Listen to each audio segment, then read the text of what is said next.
बांग्लादेश में क्यों हो रहा है हिंसक प्रदर्शन? दरअसल प्रदर्शनकारी विवाद आरक्षण प्रणाली को समाप्त करने की मांग कर रहे हैं, जिसके तहत 1971 में बांग्लादेश के मुक्ति संग्राम में हिस्सा लेने वाले लड़कों के रिश्तेदारों को सरकारी नौकरी में 30% की आरक्षण देने का प्रावधान है।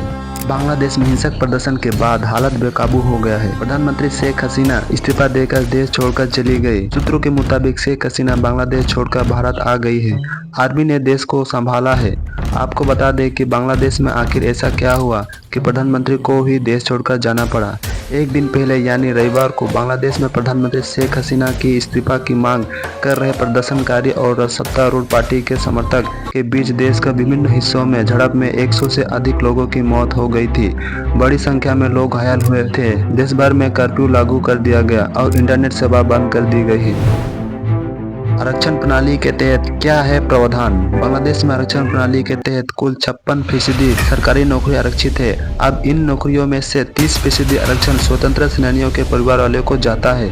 10% आरक्षण पिछड़े प्रशासनिक जिलों के लिए जाता है। 10% महिलाओं के लिए, 5% आरक्षण जातीय अल्पसंख्यक समूह के लिए और 1% दिव्यांग लोगों के लिए आरक्षित है।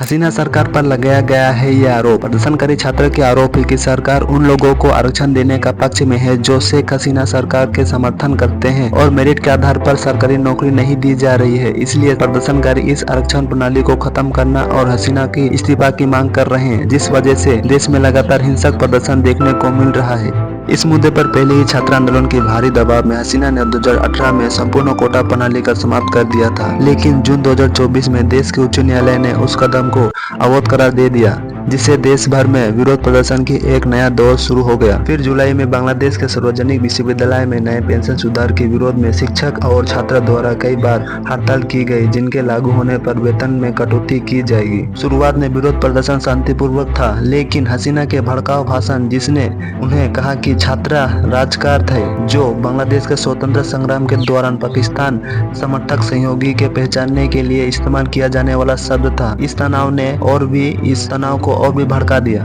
बांग्लादेश में अराजकता उसी समय खत्म हो गया जब शेख हसीना ने प्रधानमंत्री पद से अचानक इस्तीफा दे दिया और सैन्य विमान से देश छोड़कर चली गई। हसीना के देश छोड़ के जाने की खबर फैलते ही सैकड़ों लोगों ने उनके आवास में घुसकर तोड़फोड़ और लूटपाट किया।